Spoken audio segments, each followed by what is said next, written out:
আসসালামু আলাইকুম ওরহমতুল্লাহি ওবারাকাতুহু। সকলকে অনেক, অনেক শুভেচ্ছা জানিয়ে শুরু করছি আমি শাহাদাত।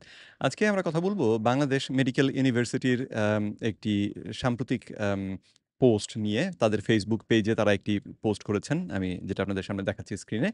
সেখানে ফ্যাটি লিভার যে অসুখটি রয়েছে, আমাদের চর্বি কলিজাতে চর্বি জমে যাওয়ার যে অসুখটি, সে সম্পর্কে তারা কিছু তথ্য দিয়েছেন এবং কিছু করণীয় দিয়েছেন।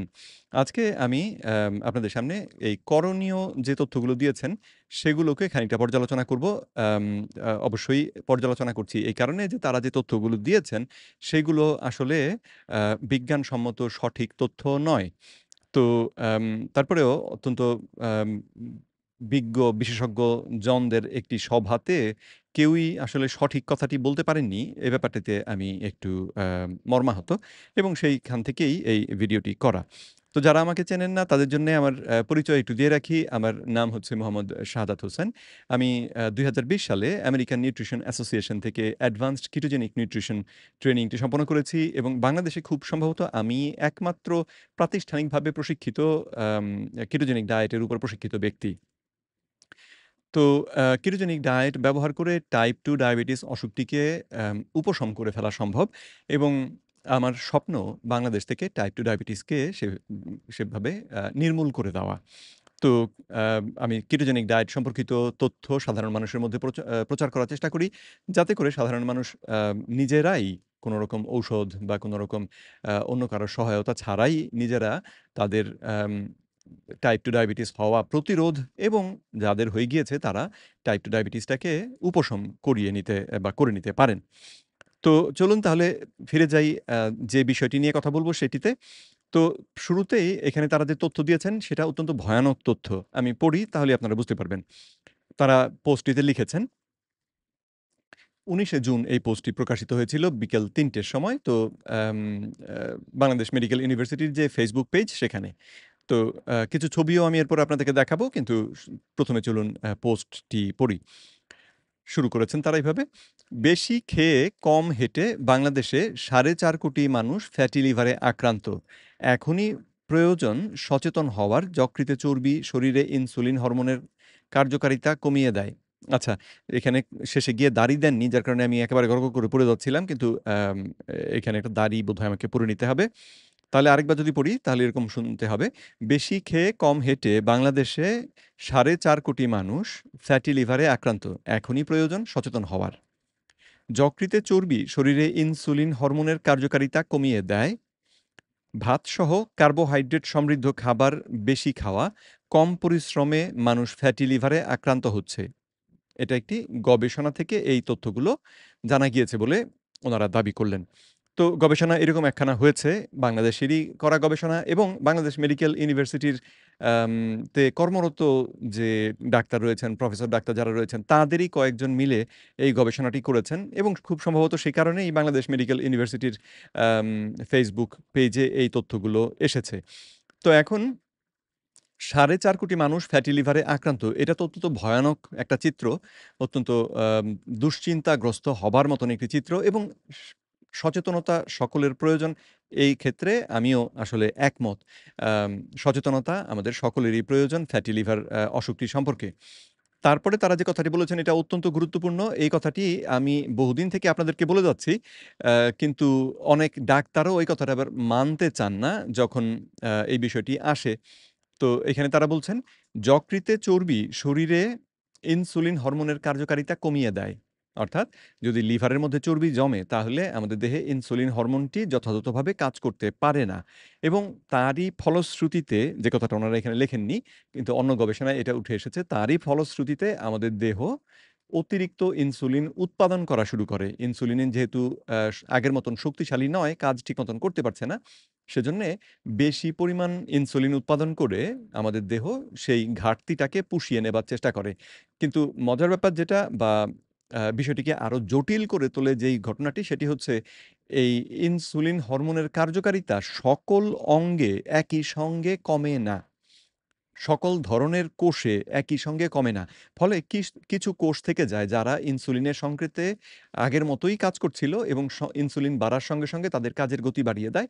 অথচ কিছু কোষ আছে যারা ইনসুলিনের সংকেতে ঠিক মতন কাজ করছে না। তো ফলে দেহের মধ্যে অতিরিক্ত ইনসুলিন এবং অতিরিক্ত ইনসুলিনের কারণে যেই কোষগুলো অতিরিক্ত কাজ করছে, তারা দেহের মধ্যে কিছু নেতিবাচক প্রভাব ফেলতে শুরু করে এবং সেটাকেই সেটা থেকেই পরবর্তীতে মেটাবলিক সিনড্রোমের যে সমস্যাগুলো, সেগুলো হয়। টাইপ 2 ডায়াবেটিস রোগটা অধিকাংশ ক্ষেত্রে এই পথ অনুসরণ করেই হয়ে থাকে। ১ম এ লিভারে চর্বি জমে এবং সেই চর্বি অ্যা কারণে আমাদের ইনসুলিনের কার্যক্ষমতা কমে যায়। তার ফলে আমাদের প্যানক্রিয়াস বেশি ইনসুলিন উৎপাদন করে এই কার্যক্ষমতার যে ফাঁক বা দূরত্ব সেটাকে কমিয়ে দেবার চেষ্টা করে এবং এই অতিরিক্ত ইনসুলিন তখন আমাদের দেহের বিভিন্ন অঙ্গকে ক্ষতি করে অ্যা এবং ক্রমান্বয়ে একসময়ে এই ঘটনা যখন ৫, ৭, ১০, ১৫ বছর ধরে চলতে থাকে, এরপরে একসময়ে আমাদের দেহ আর এই ব্যবস্থাটাকে চালিয়ে নিতে পারে না। আমাদের রক্তে তখন চিনির মাত্রা বেড়ে যায়। আমরা বলি টাইপ 2 ডায়াবেটিস রোগ হয়েছে। কিন্তু টাইপ 2 ডায়াবেটিস রোগের কিন্তু মূল সমস্যা হচ্ছে এই যে ইনসুলিন রেজিস্ট্যান্স বা ইনসুলিন হরমোন ঠিক মতন কাজ না করার কারণে দেহে অতিরিক্ত ইনসুলিন হয়ে যে বিপত্তিটা সৃষ্টি হয়, সেখান থেকেই পরবর্তীতে টাইপ 2 ডায়াবেটিস হয়। যাই হোক, তারপরে তারা যেটা বলেছেন, ভাতসহ কার্বোহাইড্রেট সমৃদ্ধ খাবার বেশি খাওয়া, কম পরিশ্রমে মানুষ ফ্যাটি লিভারে আক্রান্ত হচ্ছে। তো এটা তাদের গবেষণা থেকে তারা দাবি করেছেন। তবে এই দাবিটা ঠিক যেই ভাষায় করেছেন, এই ভাষা ব্যবহার ভুল হয়েছে। তো অনেক বড় দাবি করলাম, কিন্তু আমি আপনাদেরকে প্রমাণটা দেখিয়ে দিই। যে গবেষণাটির কথা এখানে আলোচনা তারা করছেন, যদিও গবেষণাটির ঠিকানা উল্লেখ করেননি। আ আমি শেষে নিচে গিয়ে কমেন্ট করে এই ঠিকানাটা দিয়ে দিয়েছি গবেষণাটির। তো এই গবেষণাটির আমি আপনাদেরকে দেখাই। এটি হচ্ছে আ একটি case control study. Case control স্টাডিটা কি? কেস কন্ট্রোল স্টাডি হচ্ছে case control studies are a type of observational study. এগুলো হচ্ছে পর্যবেক্ষণ ভিত্তিক গবেষণা। অর্থাৎ এখানে কোনো পরীক্ষা করা হয় না। বরং আগে কি ঘটেছে সেই তথ্য সংগ্রহ করে তার উপর ভিত্তি করে একটা সিদ্ধান্তে পৌঁছানোর চেষ্টা করা হয়। যাই হোক, এখানে উনারা লিখেছেন যেটা আমি পড়ে শোনাই। "A type of observational study that compares a group of individuals with a disease or condition." তো এই ধরনের গবেষণায় আম গবেষকরা কিছু মানুষ, গ্রুপ অফ মানুষ যাদের একটা বিশেষ রোগ বা কোনো একটা সমস্যা রয়েছে, যেই সমস্যাটিকে নিয়ে আমরা গবেষণা করব, এই সমস্যা যাদের রয়েছে তাদেরকে বেছে নেন এবং তাদের সঙ্গে আরো কিছু সুস্থ মানুষ বেছে নেন এবং এই ২ দলের মধ্যে প্রশ্ন করার মাধ্যমে তাদের কাছ থেকে জেনে নেন তাদের খাদ্যাভ্যাস কেমন, তাদের জীবনধারা কেমন, তারা কি করেন, কি পছন্দ করেন, কি অপছন্দ করেন ইত্যাদি, ইত্যাদি।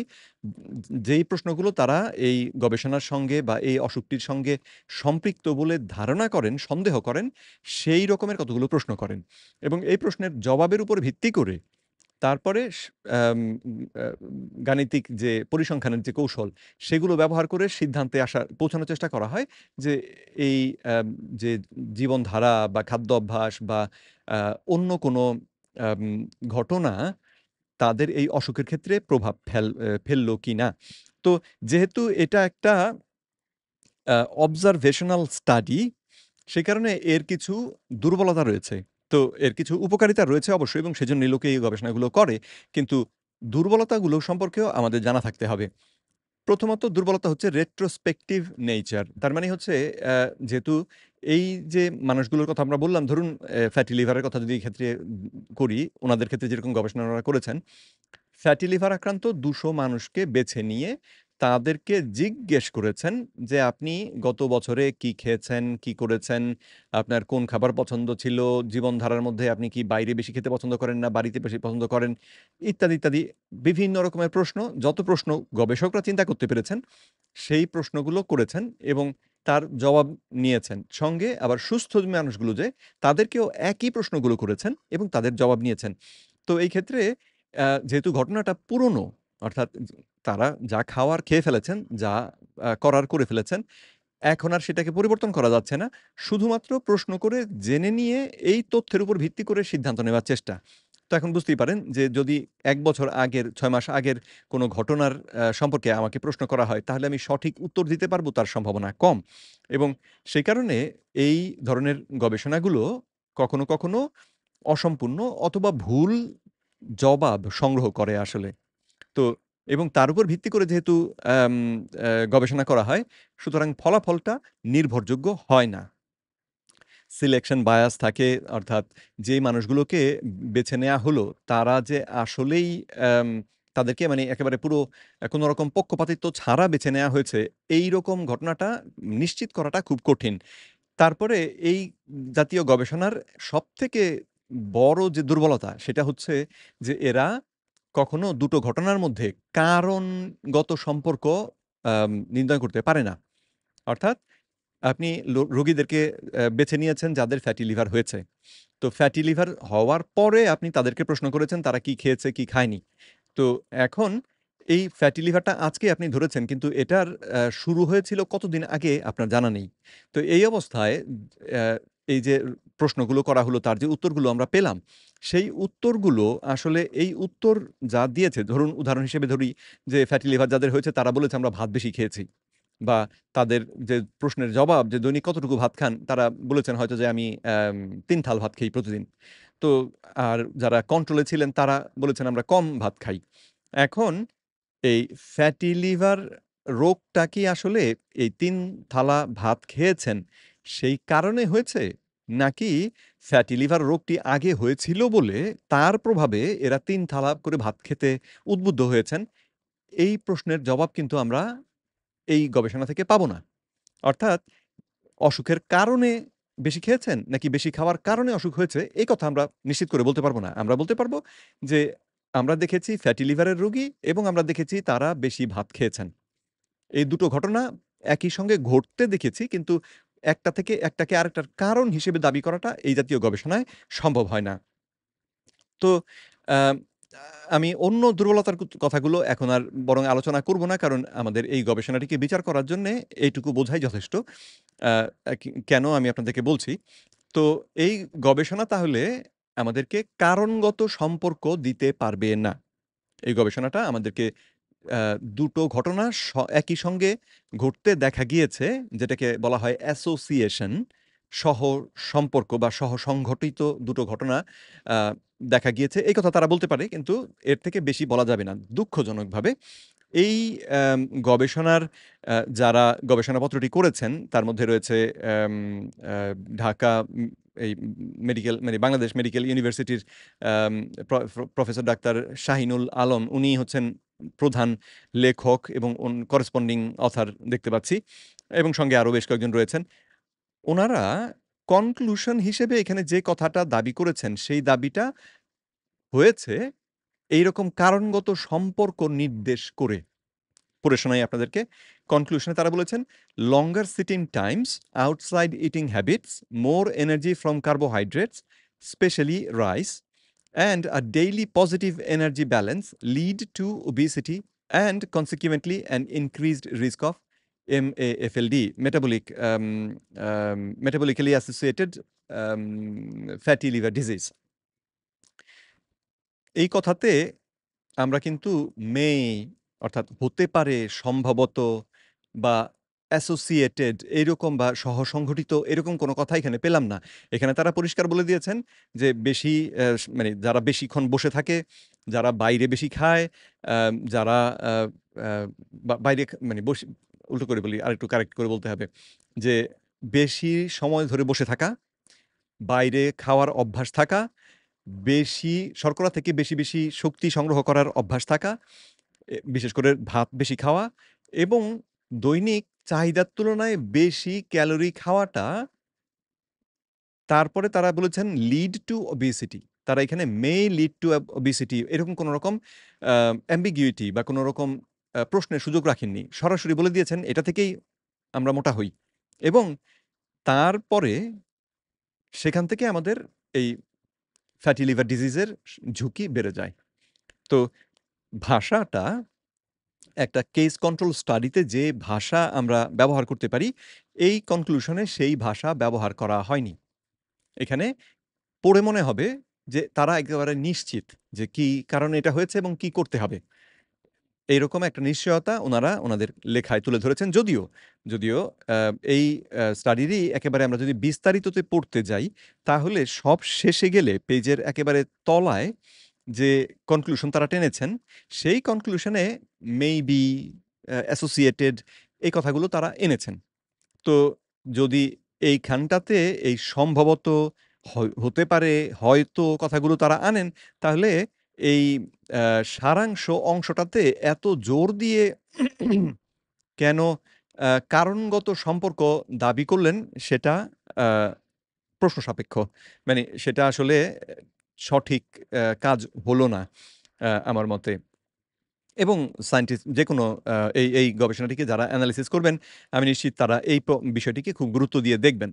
তো যাই হোক, এই গবেষণাটি থেকে এই গবেষণাটির উপর ভিত্তি করেই তারপরে তারা পরবর্তী কথাগুলো বলেছেন এবং এই গবেষণার উপর ভিত্তি করে তারা আমাদেরকে কারণ দেখিয়ে দিয়েছেন। আমাদের দেশের ৪.৫ কোটি মানুষ কিভাবে ফ্যাটি লিভার রোগে আক্রান্ত হয়েছে, তার জবাব তারা দিয়েছেন বেশি খেয়ে এবং কম হেঁটে বাংলাদেশে ৪.৫ কোটি লোক ফ্যাটি লিভারে আক্রান্ত। অথচ এটা কিন্তু কোথাও প্রমাণিত নয়। এই যে বেশি খেয়ে কম হেঁটে এটা ঘটেছে, এই কথা কিন্তু প্রমাণিত নয়। অথচ ওনারা এভাবেই কথাটাকে তুলে ধরেছেন। যেটা সাধারণ মানুষের জন্যে অত্যন্ত বিভ্রান্তিকর হবে। সাধারণ মানুষ বাংলাদেশ মেডিকেল ইউনিভার্সিটির প্রকাশিত একটি তথ্য, এটাকে সত্য বলে ধরে নেবে। সুতরাং যখন তারা এই কথাটি পড়বে, তারা মনে করবে আসলে বেশি খাওয়ার কারণে সমস্যাটি হয়েছে। কিন্তু এটি হওয়া সম্ভব না। কারণ বেশি খাওয়া বলতে আমরা কি বুঝি? খাবারের মধ্যে তো প্রোটিন আছে, আম আম ফ্যাট আছে, আ কার্বোহাইড্রেট আছে, ভিটামিন, মিনারেল অনেক কিছু আছে। আমরা যদি কার্বোহাইড্রেট খাই, তাহলে দেহে একরকম ঘটনা ঘটে। আমরা যদি প্রোটিন খাই, দেহে কিন্তু ঠিক একই রকম ঘটনা ঘটে না। তো প্রোটিন এবং ফ্যাট যদি আমরা একত্রে বেশি পরিমাণেও খাই, তাহলেও দেখা যায় দেহের মধ্যে একরকমের প্রভাব পড়ে, যেটা শর্করা খেলে সেরকম প্রভাব পড়ে না। শর্করার সঙ্গে যদি মিশিয়ে খাই, দেহে ভিন্ন রকমের প্রভাব পড়ে। তো এই ক্ষেত্রে তাহলে আ এই যে খাবারের পরিমাণটাই যে গুরুত্বপূর্ণ, সে কথা নিশ্চিত করে বলা যায় না। বরং এইরকম গবেষণাও রয়েছে। প্রফেসর ডক্টর রবার্ট লাস্টিগের পরিচালিত একটি স্টাডিতে তারা দেখিয়েছেন যে বেশি ক্যালোরি খাইয়েও ফ্যাটি লিভার রোগ ভালো করা গিয়েছে। মানে ভালোর দিকে সারিয়ে নেওয়া গিয়েছে। আম তো সেই স্টাডিটার লিঙ্ক আমি এখানে শেয়ার করেছি যাতে করে ওনারা দেখেন। কিন্তু চলুন আমি চট করে আপনাদেরকে প্রফেসর ডক্টর রবার্ট লাস্টিগের আম ওয়েবসাইট থেকে সেই চিত্রটা দেখিয়ে দিই। আম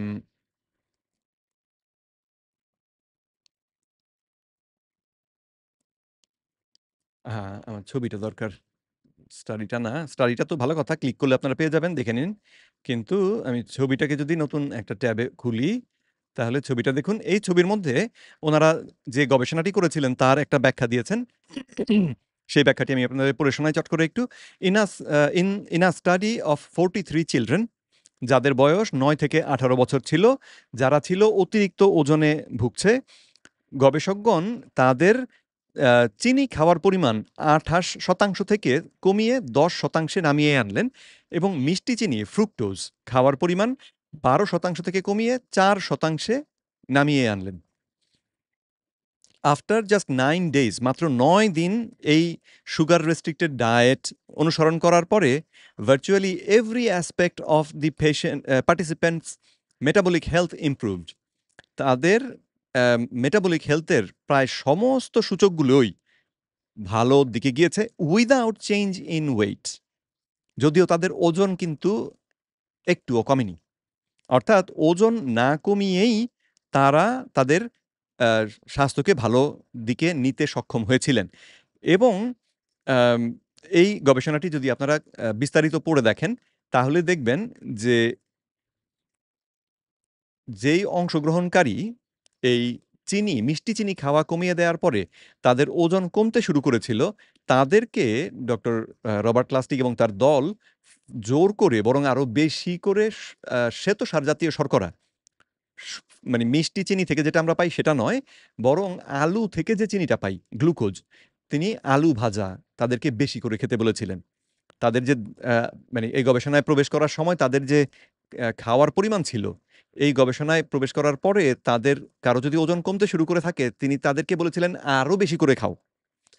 তো আরো বেশি করে খাওয়ার পরেও তাদের ওজন কমেনি এবং তাদের ফ্যাটি লিভার কিন্তু তারপরেও ভালো হয়েছে।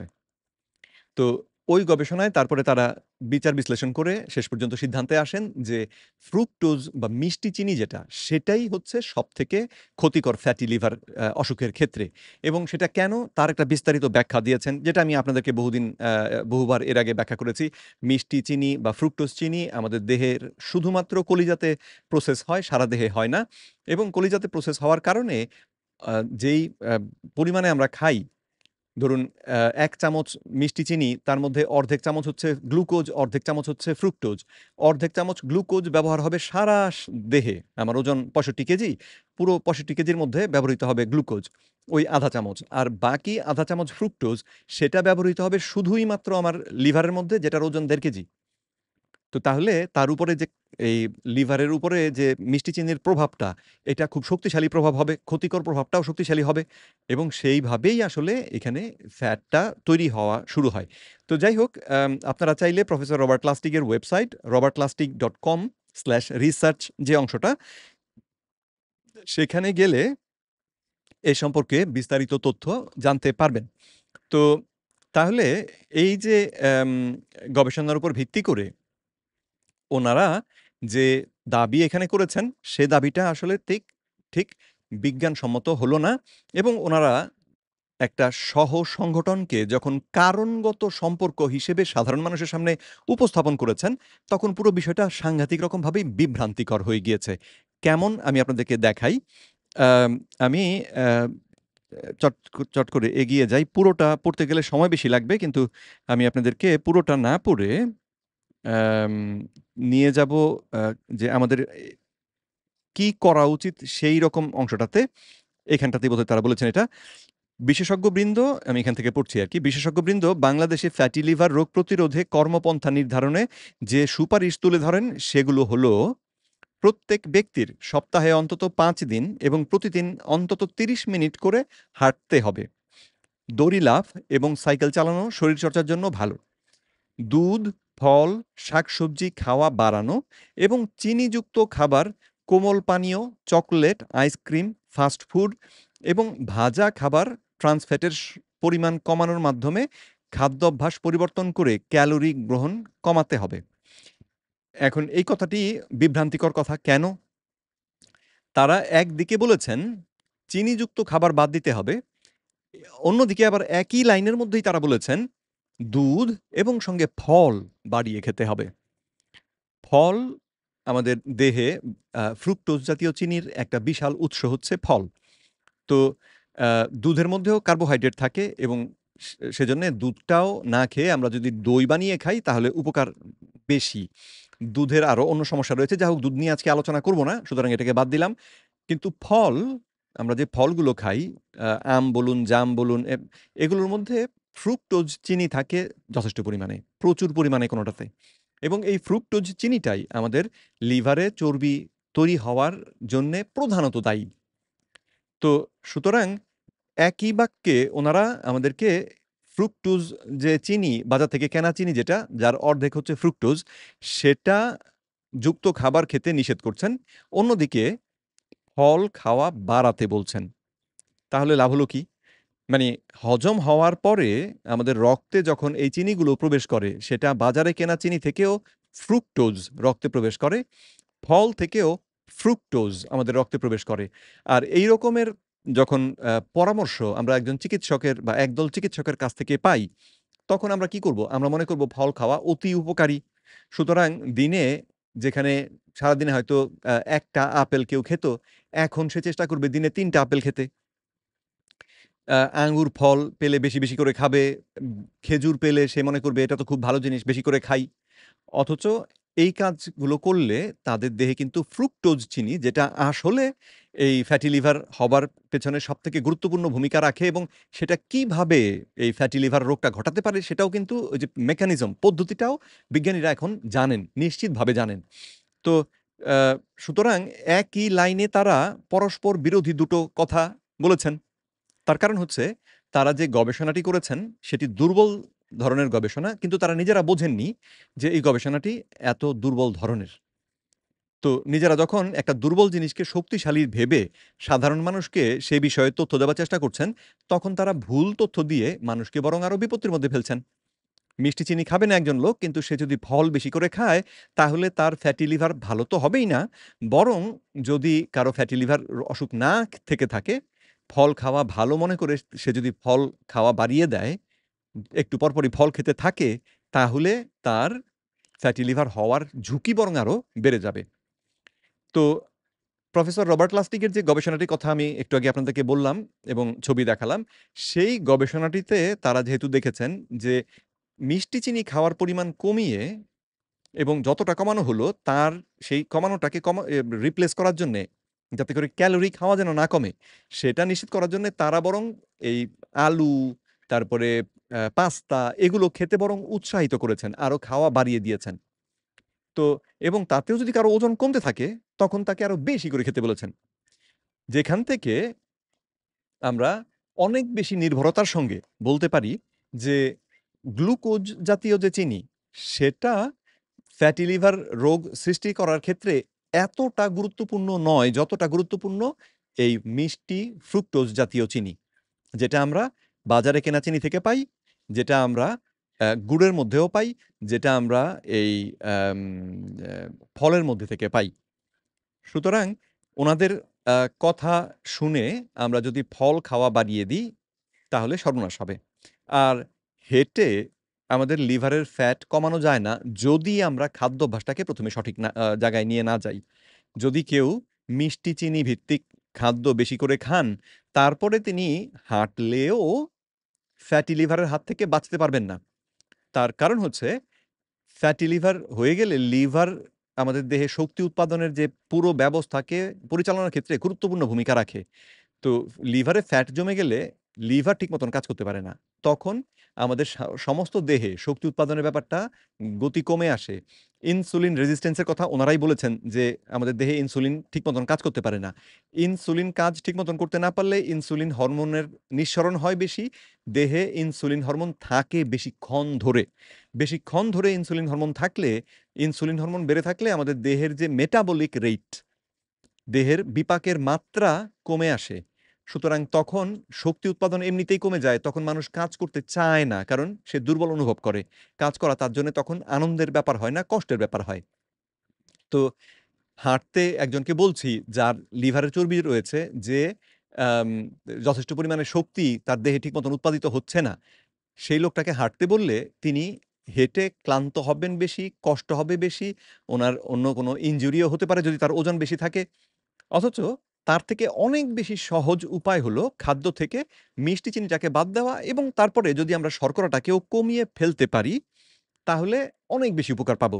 ১ম এ আমরা এই কৌশল ব্যবহার করে ফ্যাটি লিভারটাকে সুস্থ করি। তারপরে আমরা হাঁটি।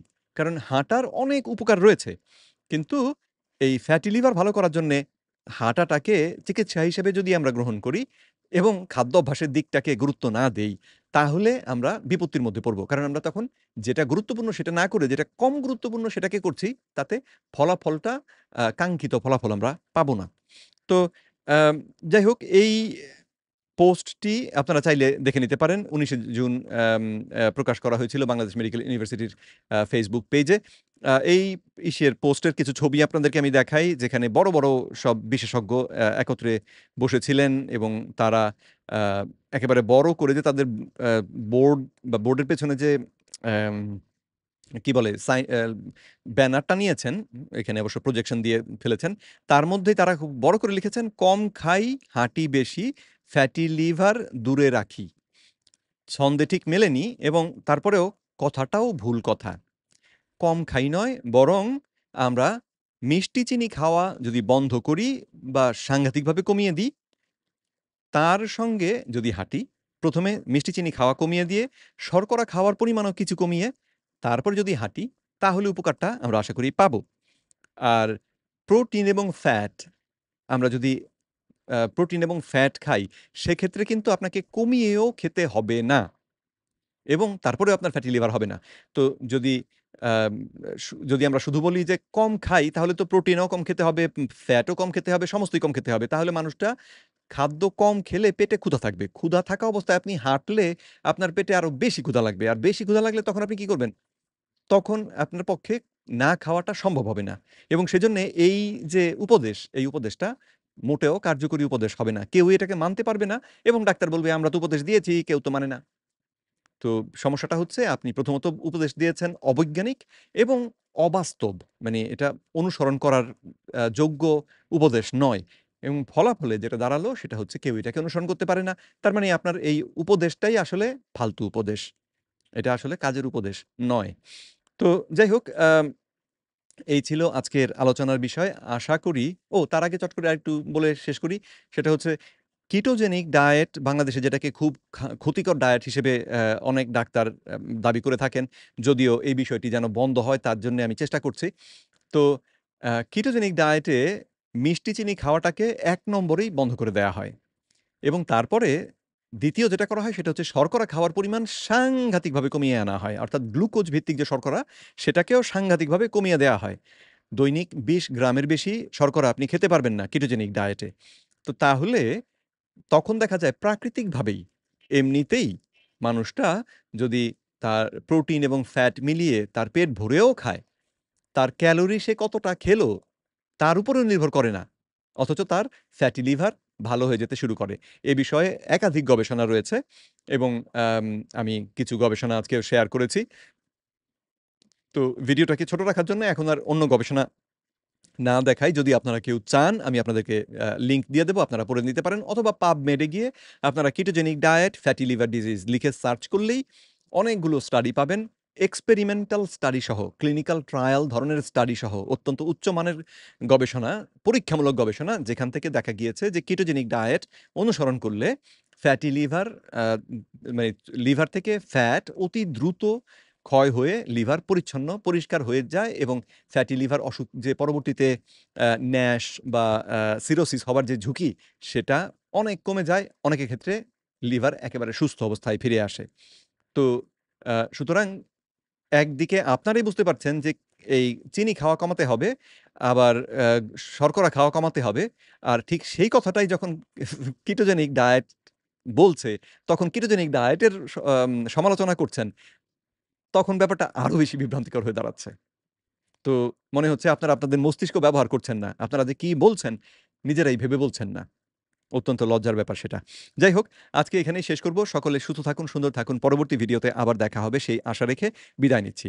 আসসালামু আলাইকুম।